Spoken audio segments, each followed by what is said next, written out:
The young alien aide dropped the stack of papers in my lap and walked away without a single word. She did not look at me. She did not say please. She did not say thank you. She just dropped them and kept walking, her long silver robes brushing the polished floor of the council hall. I sat very still for a moment. My name is Alina Brooks. I am the human ambassador to the Galactic Council. I have served in this position for 11 long years, and in that moment I knew that I was finished. Not tired, not angry, finished. The aide had thought I was a cleaner. She had thought I was a junior worker. After everything we had done for them, after all the years we had given them, she had looked at me, a senior human ambassador in full diplomatic dress, and decided I was someone who filed papers for her. I picked up the stack. I read the top page. It was a list of trade routes that needed updating, the kind of paperwork given to a first-year clerk.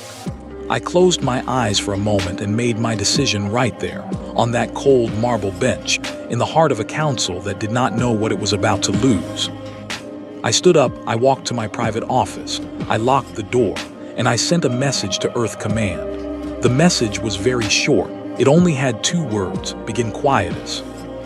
That was the code. That was the moment. The plan had been ready for 60 years, sleeping in dark rooms on Earth, waiting for a signal. Now the signal was sent. You have to understand something about my people. We are patient. We are very patient, some say too patient. We came to the Galactic Council 80 years ago full of hope. We were the youngest species at the table. We bowed our heads. We listened. We learned. We did not push. We did not boast. We worked. And work we did. When the Great Plague came to the Ilrian people and killed almost 2/3 of them, it was human doctors who came. The Council sent paperwork. We sent ships. We sent medicine. We sent our own scientists who stayed in the hot zones for years, breathing the same air as the dying, trying to find a cure. Some of our doctors did not come home. We found the cure and we gave it away for free. Not for money, not for power, just because it was the right thing to do. When the Drevani crops began to die from a strange fungus, our farmers came. Our botanists worked in their fields for 40 years. We built them new seeds. We saved their food supply. We asked for nothing in return. When the Vorn expanse, that strange and twisted region of space, became impossible to cross, it was our pilots who learned to fly through it. Only human minds, for some reason no one fully understood, could handle the strange pull of that region without becoming sick. We piloted their ships. We carried their cargo. We kept their trade alive. When the relay grid in Sector 9 fell apart, our engineers built a new one from the ground up. It hummed quietly across hundreds of worlds, carrying messages, news, and trade orders. We maintained it. We fixed it. We kept it alive. And what did the Council give us in return? Insults. Small ones at first, a joke here, a dismissive nod there, then bigger ones. They took our colony on Kepler 9 and gave it to another species, calling it a small administrative change. They placed unfair taxes on our goods.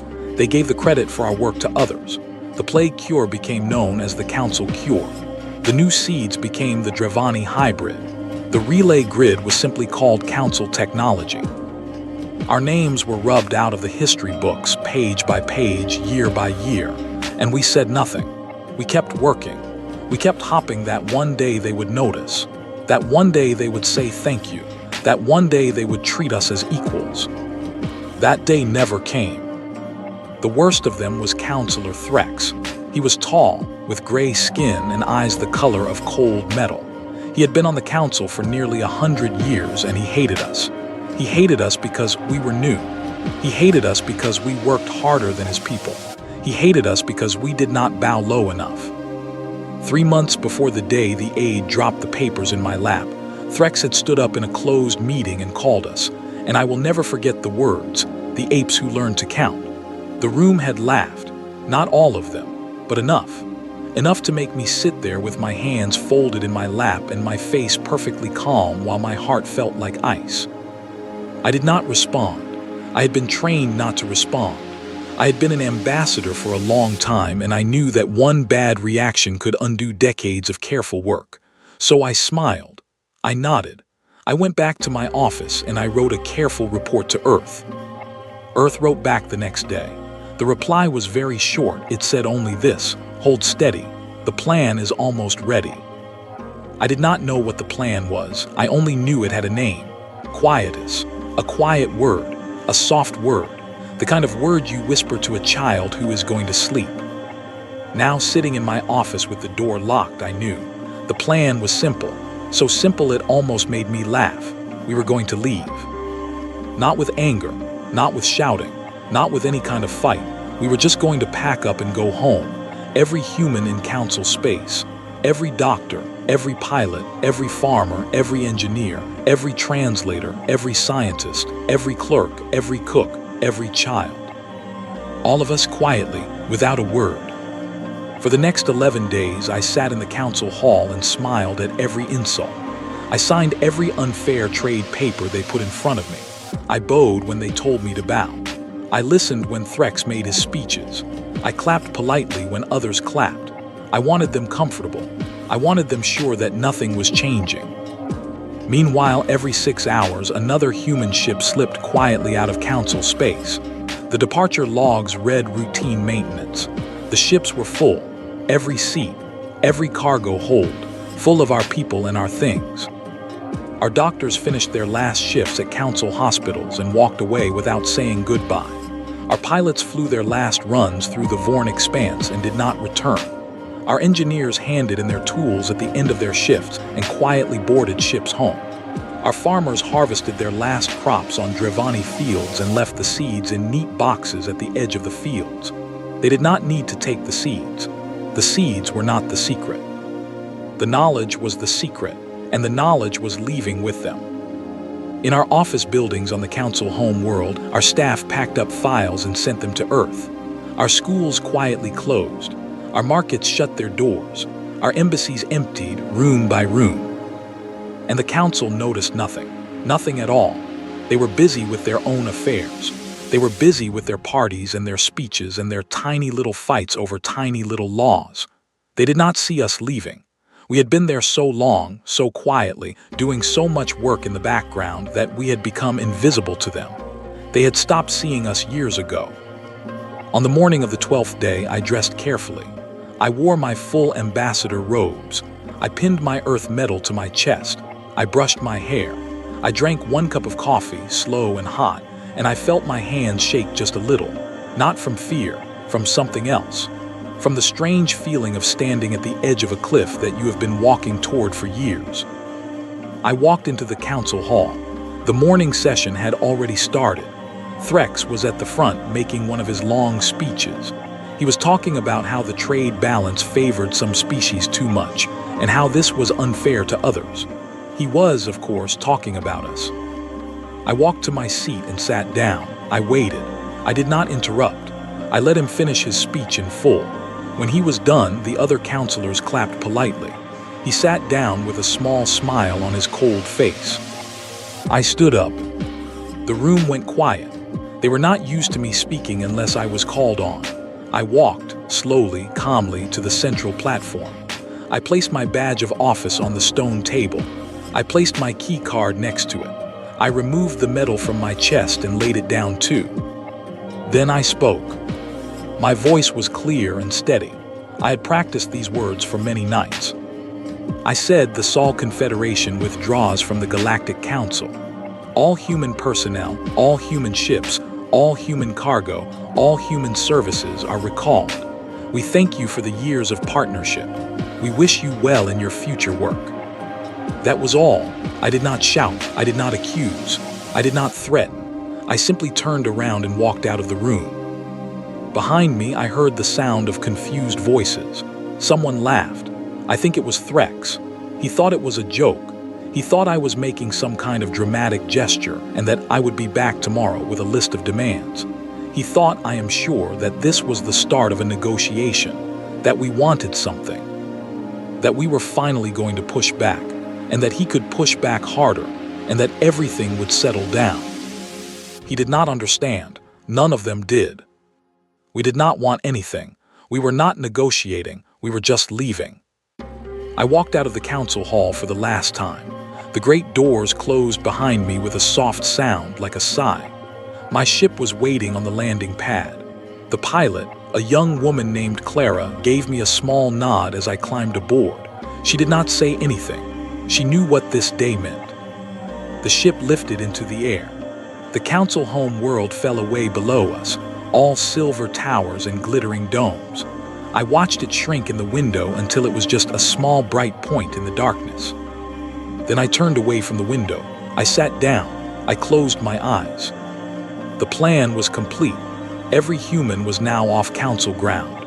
Every ship was now in transit home. Every embassy was empty. Every office was dark. For the first time in 80 years, the Galactic Council had no humans in it at all. They did not know yet. The morning session was probably still going on. Threx was probably still laughing. But they would know soon, and when they did, they would not understand. They would look around and try to find someone to shout at, someone to threaten, someone to push back against. They would find no one. We would be gone. And the silence we left behind would be louder than any speech I could ever have made. I leaned back in my seat. I let out a long, slow breath, the first one in 11 years that did not feel heavy. We were going home, and the council, though they did not know it yet, was about to learn what it meant to live without us. The fuse had been lit. It was a long fuse. It would burn for years. And by the time it reached its end, the Galactic Council, as it had existed for 200 years, would be a thing of the past. But that part of the story was just beginning. The first sign that something was wrong came 9 days after I left the council hall. By then I was already back on Earth, sitting in a small office in Geneva, watching reports come in from across the galaxy. The reports were sent through quiet channels, gathered by listeners who picked up council broadcasts and forwarded them to us. We did not have spies exactly. We just had ears. Ears that had been left in place long after the bodies had gone home. The first report was a small one. A medical transport had vanished in the Ilrian sector. It was carrying 2,000 colonists from one world to another, and it had simply stopped sending signals. No call for help, no wreckage, nothing. The ship had been due to cross a corner of the Vorn expanse, and the crew had been told that local pilots could handle it. They could not. The ship had drifted into the strange currents of the expanse, and without a human pilot to feel the right way through, the ship had gone in circles for 6 days until the air ran out. When the news reached the council, there was no sorrow at first, only confusion. Why had the human pilot not been on board? Why had no one assigned one? The council called for the duty rosters and read them, and that was when the first cold feeling started to grow in their stomachs. There were no human pilots, anywhere, not on the rosters, not in the lounges, not in the training schools. The pilot housing on the Vorn station was dark and empty. The lockers were cleaned out. The ID badges had been returned in neat piles at the front desk, with a small handwritten note that simply said, "Thank you for the years." A counselor named Vesh stood up in an emergency meeting and demanded to know where the human pilots had gone. Her voice was sharp and full of disbelief. Threx, sitting at the head of the table, tried to wave the question away. He said the humans were probably on a long break. He said they would return soon. He said the council should not panic over what was clearly a small matter. 5 days later, the relay grid in Sector 9 went dark. It did not break down all at once. It went dark slowly in patches like a fire dying. First, the outer relay stopped transmitting, then the middle band, then the central nodes. Within 14 hours, 300 worlds lost contact with each other. Trade orders could not be sent. Medical alerts could not be received. News bulletins fell silent. The council called in their best engineers who were not human. The engineers studied the grid for 2 days and then came back with a report that no one wanted to read. The report said this: the grid was working as designed. Nothing was broken. But the calibration routines, the small daily adjustments that kept the signals strong, had not been done. Those routines were not in any manual. They had been done by hand every day by human engineers who had carried the knowledge in their heads. The engineers said they could probably learn the routines, given time. The council asked how much time. The engineers said 5 years, perhaps 10. The room went very quiet. Then came the food. The Dravani fields, which had fed 19 worlds for 40 years, began to fail in the spring planting. The seeds were still there. The fields were still there. But the seeds had to be matched to the soil, year by trained hands. The matching was done by human botanists who had spent decades learning the small secrets of each world, each field, each season. Without them, the seeds were planted in the wrong patterns.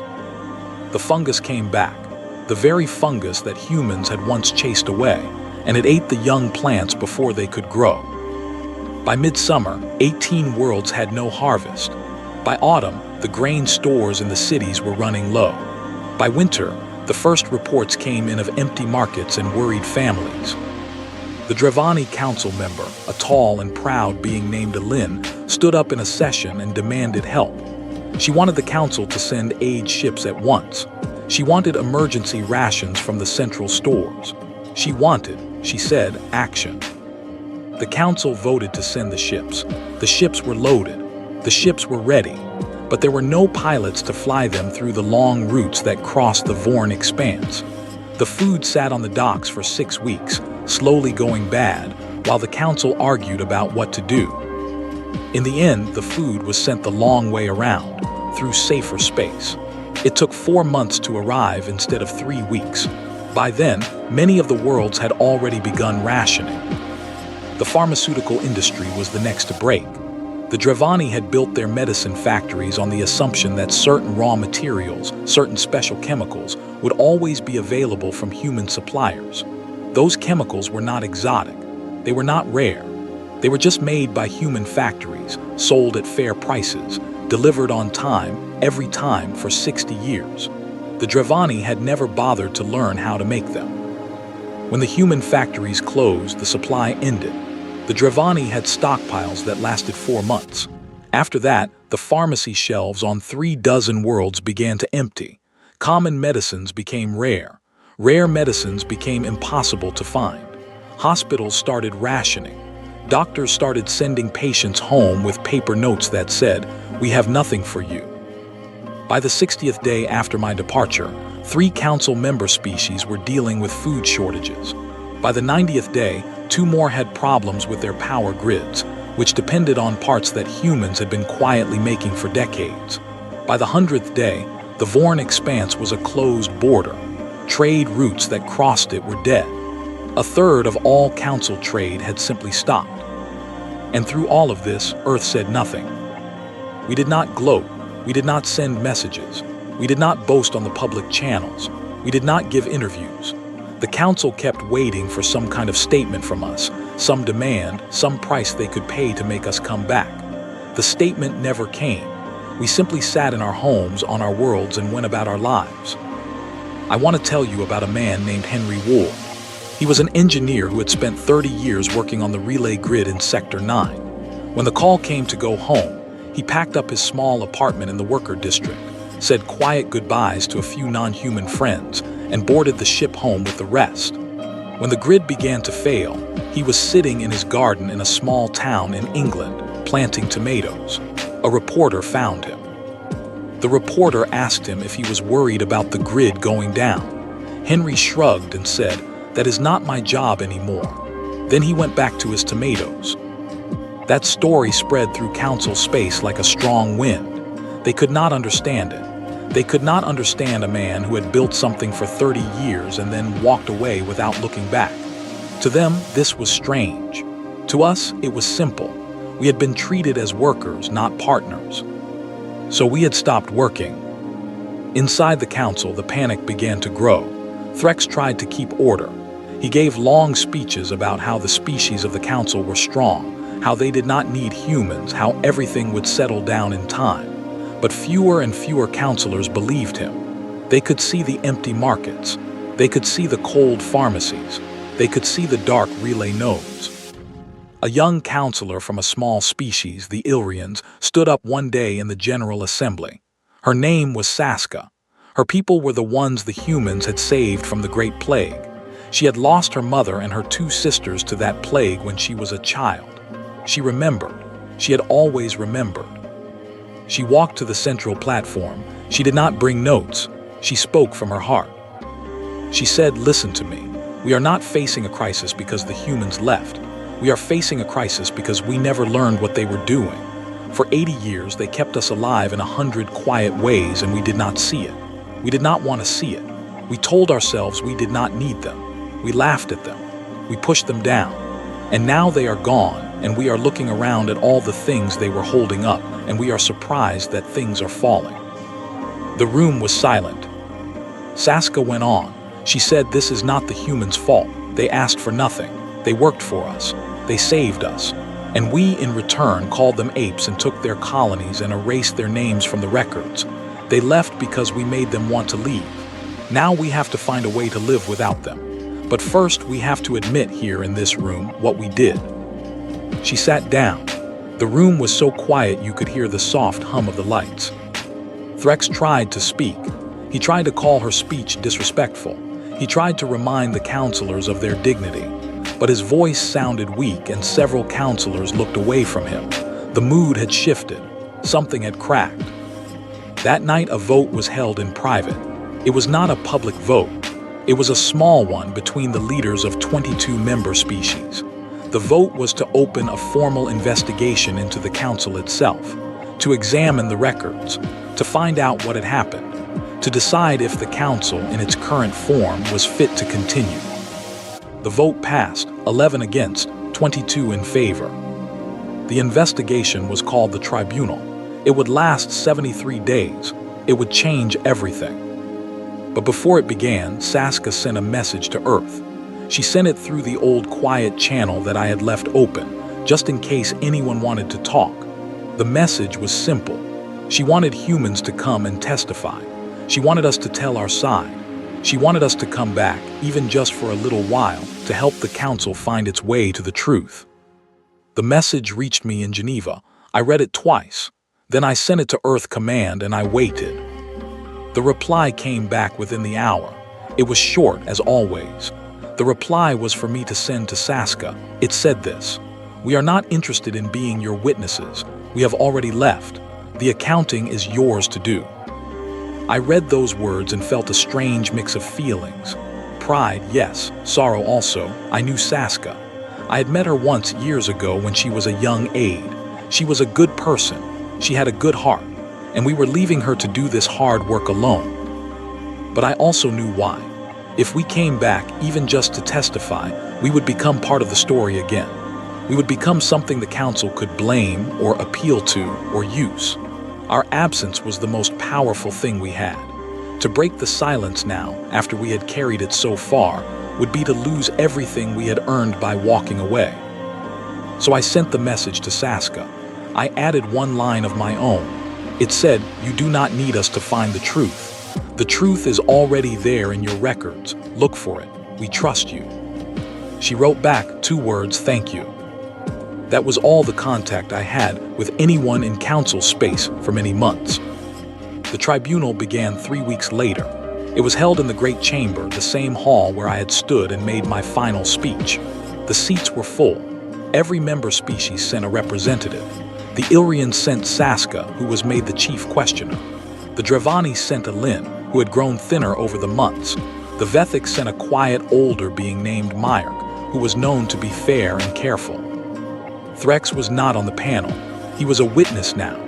He sat in a small chair to the side, looking smaller than he had ever looked before. The first day, Saskia opened the tribunal with a single question to the entire council. She said, "What did the humans do for us, and how did we treat them in return?" That question, simple as it was, would take 73 days to answer in full. And the answers, when they came, would be the end of the old council forever. Myrk of the Vethic was the one who built the long list. I did not know him then. I only learned of him later, when his name began to come up in the broadcasts that reached Earth. He was an older being, gray of skin and slow of speech. He had been a clerk for most of his life, working in the dusty rooms of the council records office, sorting old papers. He had seen 40 years of meetings come and go.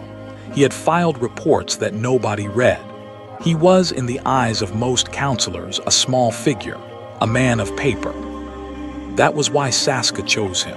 She knew that what the tribunal needed was not a fiery speaker. It needed a quiet man with a long memory and a clean pair of eyes. Myrick was that man. For the first 3 weeks of the tribunal, Myrick did not speak much. He sat at the side table with a stack of papers and a small writing pad. He listened. He took notes.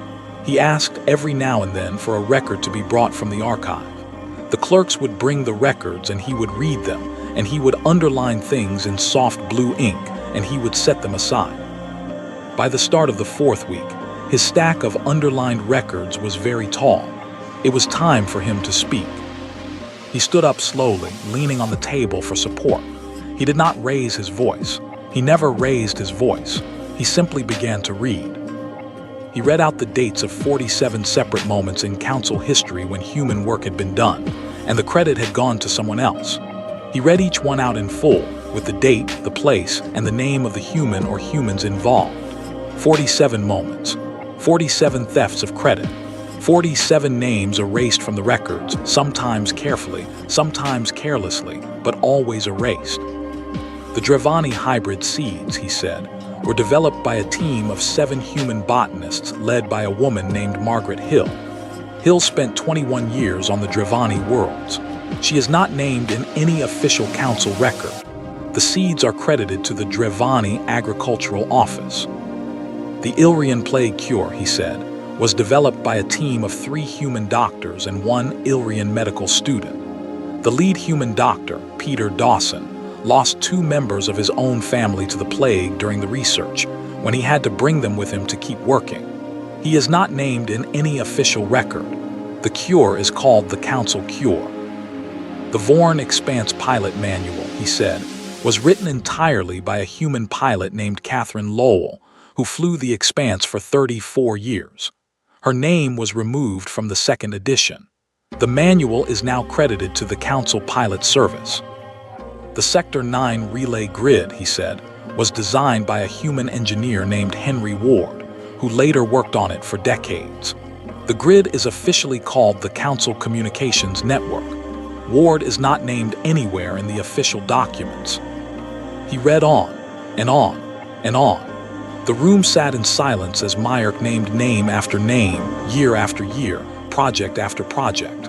By the end of his reading, the air in the great chamber felt heavy, as if a weight had been lowered into it. When he finished, he set down his papers. He looked around the room. He said only this: "We did not just lose the humans, we chose to lose them, slowly, carefully, page by page. We took their hands and refused to remember them. They have not punished us. They have only stopped saving us." He sat down. There was no clapping, no reaction, just silence. The kind of silence that comes after a building has fallen, when the dust is still in the air and no one yet knows what to say. That night the broadcasts went out across the council worlds. People watched in their homes. Families gathered in front of their screens. Children asked their parents, "Who is Margaret Hill? Who is Peter Dawson? Why have I never heard these names before?" The parents did not know what to say. Myrick became something he had never been in his long life. He became a hero. People sent him letters. People came to the gates of the records office to thank him. He was confused by it all. He told one reporter, "I did not do anything. I only read what was already there. The truth was in the papers all along. Anyone could have read it. They simply chose not to." The trial moved into a new phase. Now Saska began to call witnesses, real witnesses, beings who had worked alongside humans, who had seen them at close range, who had stories to tell. A Drevani farmer named Carol came to speak. He was old and bent and his hands shook.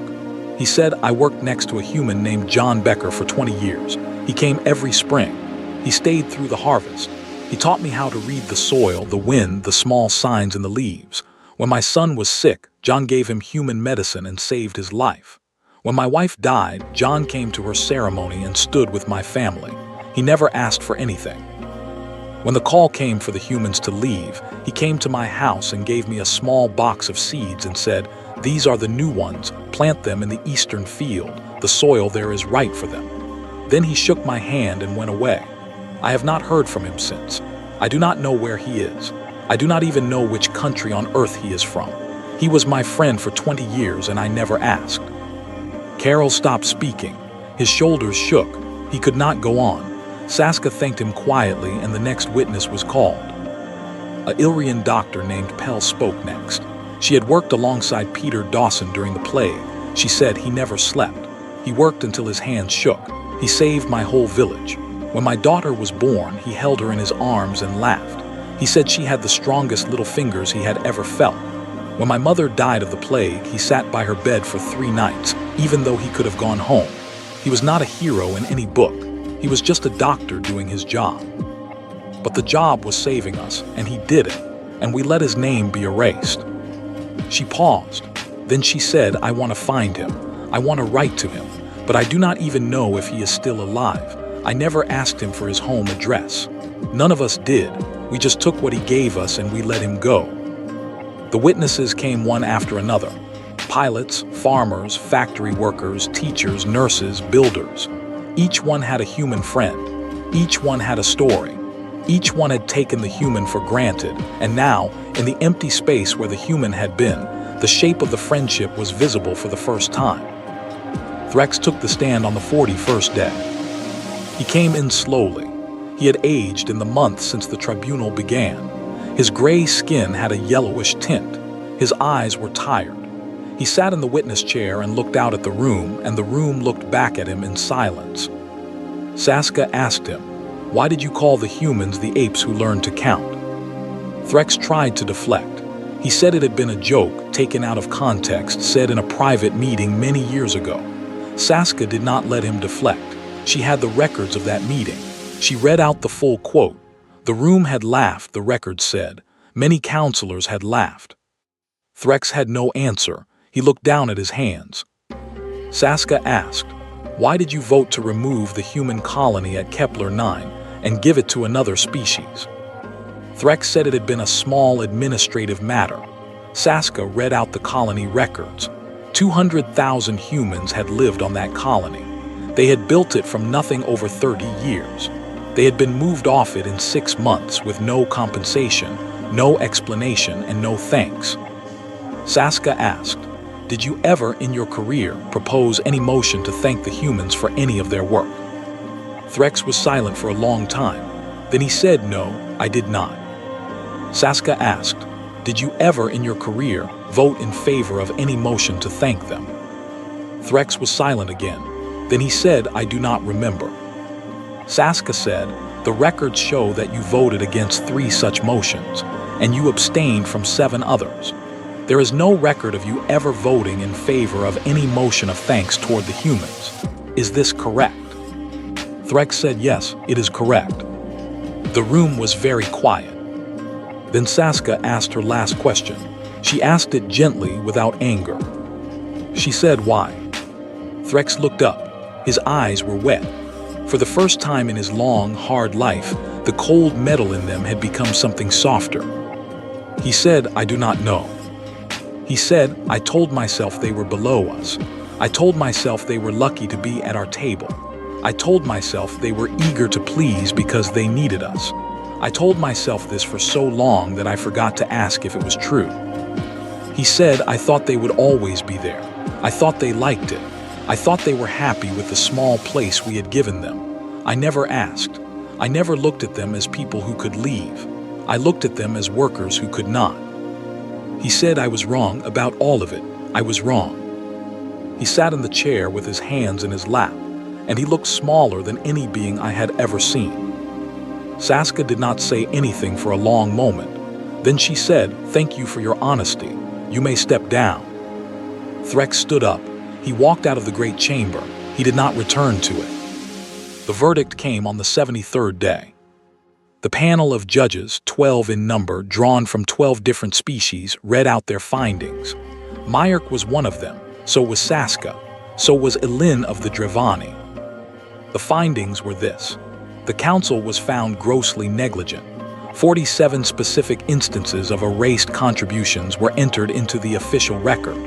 The culture of the council was found to be deeply flawed, with a long history of contempt toward human members. Threx and 8 other senior counselors were stripped of their positions. They would not serve on any council again. 3 member species announced that they would withdraw from the council entirely. 4 more demanded a complete restructuring of how the council operated. The old council, the panel declared, was finished. A new body would have to be built in its place, with new rules, new members, and a new way of thinking. The verdict was sent to Earth, through the same quiet channel I had left open. I read it in my small office in Geneva. The trees outside my window were turning gold. It was autumn. I sat at my desk for a long time after I finished reading. I thought about Margaret Hill and Peter Dawson and Catherine Lowell and Henry Ward and John Becker and all the others. I thought about how their names had been written down again at last after all these years. I thought about what it must be like, on the Drevani worlds, for an old farmer named Carol to finally say his friend's name in public, to a room full of listeners. I did not write back. There was nothing more for me to say. I closed the file, I stood up, I walked outside and I went home. 7 years passed. I lived quietly. I bought a small house near a lake in Switzerland, with a low wooden roof and a garden full of stones. My granddaughter Lily came to visit on weekends. She was 8 years old when I retired, and she grew up running through the long grass behind my house, chasing the ducks at the water's edge. I did not give interviews. I did not write a book. I did not return to space. The new council, when it was finally formed 3 years after the tribunal, sent me 17 invitations to come and speak. I declined them all, politely, always politely. The new council was a different thing from the old one. It had a smaller membership. Many species had chosen not to rejoin, including, of course, all the human worlds. The new council met on a different planet in a smaller building with simpler furniture. The long silver towers of the old home world had been left mostly empty. The great halls were closed up. The old chambers were turned into museums. Mayerk was on the new council for a few years before he retired. So was Saska, who served as its first president. Alin became the head of its agricultural board. They did good work by all accounts. They listened to small species. They kept records honest. They did not erase names. But they did not have us. They never would again. We had built something else by then. Not an empire, not a federation, not really, just a network. 7 loose groupings of human worlds scattered across 3 sectors, connected by trade and friendship and shared memory. Each group ran itself. Each group had its own customs, its own leaders, its own small disagreements. We did not try to unite them under one flag. We had had enough of large councils. Sometimes other species came to us. Small ones, quiet ones. Species that had been at the edges of the old council and that had learned, watching what we did, that there was another way to live. They asked if they could trade with us. We said yes. We made fair deals. We did not boast. Some of them asked if they could join one of our groupings. We said no, gently. We were not building an empire. We were just building a life. They could trade. They could visit. They could even live with us if they wanted to, but we would not lead them. We would not be their hands and their feet, not anymore. A few of them understood. A few of them did not. The ones who did not went away looking confused. The ones who did stayed, and over the years they became friends. I was sitting in my garden one afternoon when Lily came out with a book in her hand. She was 15 by then, tall and serious. She had her grandfather's brown eyes and her mother's soft voice. She sat down on the bench next to me and showed me the book. It was a school history book, pictures of stars and ships and councils.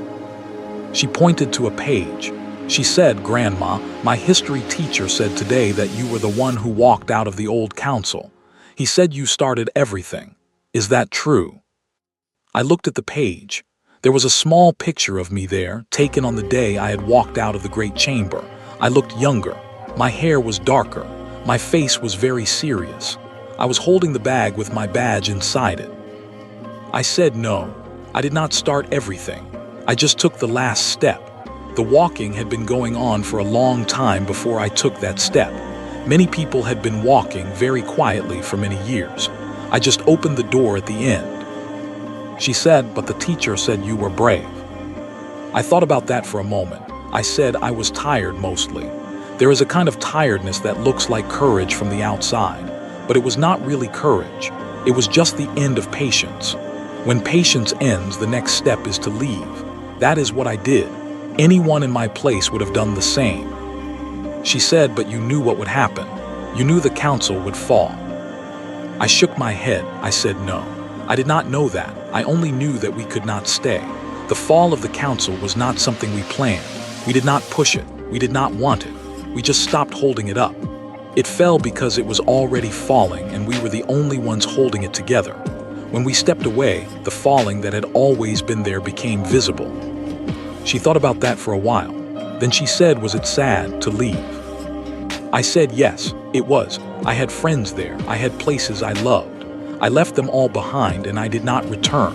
There were things I missed for years. The smell of the bread in the small bakery near my office. The sound of the morning bells in the city. The way the light fell on the silver towers at sunset.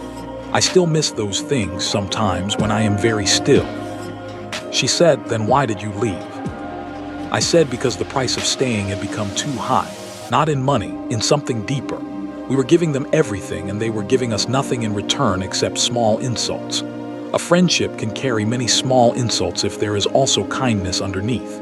But when the kindness goes, only the insults are left, and you find yourself spending all your strength carrying nothing. So you put the bag down. That is all I did. I put the bag down. She nodded slowly. She said, did you ever want to go back, even just to visit? I said I thought about it once or twice, but I never went. Going back would have meant becoming part of their story again. We were never going to do that. We made our own story now. She looked at the lake. The water was very still. A duck swam slowly across the surface, leaving a small line behind it. She said, do you think they understand now? The other species. Do you think they know what they did? I said some of them, yes. The ones who lived through the bad years. The ones who saw the empty markets and the cold pharmacies. They understand. The next ones, the children and grandchildren, they only know it from books. To them, it is history. They will not feel it the way Carol felt it or Pell. For them, it is just a story. She said that is sad. I said that is how it always is. Each generation has to learn its own lessons. We cannot pass them on whole. We can only leave the books behind and hope that the children who read them will understand a little and try not to make the same mistakes. We sat in silence for a while. The afternoon light moved across the lake. A boat passed in the distance. Lily said, Grandma, do humans have any enemies now? I thought about that. I said, no, not really. We have neighbors, some of them like us, some of them do not. None of them want to fight us. We do not want to fight anyone either. We are not very interesting to fight. We do not have much that anyone wants to take. Our worlds are pleasant, but they are not rich in the way some other worlds are. We are quiet. People mostly leave us alone. She said, is that how you wanted it to be? I said, yes. That is exactly how I wanted it to be. After all those years of being needed, of being used, of being important to other people's plans, the best thing in the world is to be small and quiet and uninteresting. To live in a house by a lake. To have a granddaughter who asks me good questions. To watch the ducks. She smiled at me. She said, I love you, Grandma. I said, I love you too. She put her head on my shoulder for a moment, the way she used to when she was small. Then she got up and went back into the house, taking the book with her. I sat alone in the garden for a long time after that. I thought about the old council, about the long marble halls, about Threx sitting in the witness chair with his hands in his lap saying, I do not know, I do not know. I thought about the aide who had dropped the papers in my lap on that morning so many years ago. I had never learned her name. I wondered sometimes what had happened to her. Had she lived through the bad years? Had she watched the markets empty and the relays go dark? Had she ever in all that time thought about the older human woman in the ambassador robes who had been sitting on that bench? Had she ever realized who I was? Had she ever felt sorry? I would never know, and it did not matter. She had been a small piece of a much bigger thing. The bigger thing was a whole council that had decided slowly over decades that we were beneath their notice. She was just one face of that decision. I did not blame her particularly. I did not blame Threx particularly either. They had built a culture, all of them together, in which my people were less than people. The culture had made them. They had made the culture. It was a circle, and it had ended only when we stepped out of the circle. A breeze came across the lake, the water rippled, the duck flew away. I remember once, many years ago, when I was a young diplomat just starting out, an older mentor of mine had said something to me that I had not understood at the time. She had said, the strongest move in any negotiation is the one no one expects. Most people, when they are angry, shout louder. They push harder. They make demands. The thing they never expect, the thing that breaks them, is silence. Real silence. Not a pause before more talking. A complete final silence. The kind of silence that says, we are not here anymore. I had not understood her then. I had thought it was just a clever phrase, but I understood it now. We had given the council the strongest move there was. We had given them silence, not anger, not a fight, not even a goodbye letter, just a slow, quiet leaving and then nothing at all. They had waited for us to come back. They had waited for years, and we had not come back. We had just gone home. That silence had said more than any speech I could have given. It had said, we are not your tools. It had said, we do not need your approval. It had said, we will live our lives without you, and we will live them well, and you will have to find a way to live yours without us. That message, in the end, was the only one that mattered. The sun was getting low. The lake was turning pink and gold. I stood up slowly, leaning on my stick, and I walked back toward the house. Lily was at the kitchen window, waving at me. The smell of soup came out through the open door. I waved back. I did not look at the sky. I did not need to. The stars were still up there. They would be there tomorrow. They would be there long after I was gone, and long after Lily was gone, and long after the new council, in its own time, eventually fell as well, the way all councils do. What mattered was not the stars, it was the lake, the garden, the granddaughter at the window, the soup on the stove. We had not left the council to win, we had left to live. And we were living now. Here quietly, on our own terms, in our own homes, in our own time. That was the whole story. That was the only story that had ever mattered. I went inside. I closed the door behind me. The kitchen was warm. Lily was setting the table. The bowls clinked softly against the wood. Outside, somewhere very far away, a great old council still sat in its smaller new halls, doing its careful work, trying to be better than the one that had come before. We wished them well, truly, we did. We just were not coming back. And we never would.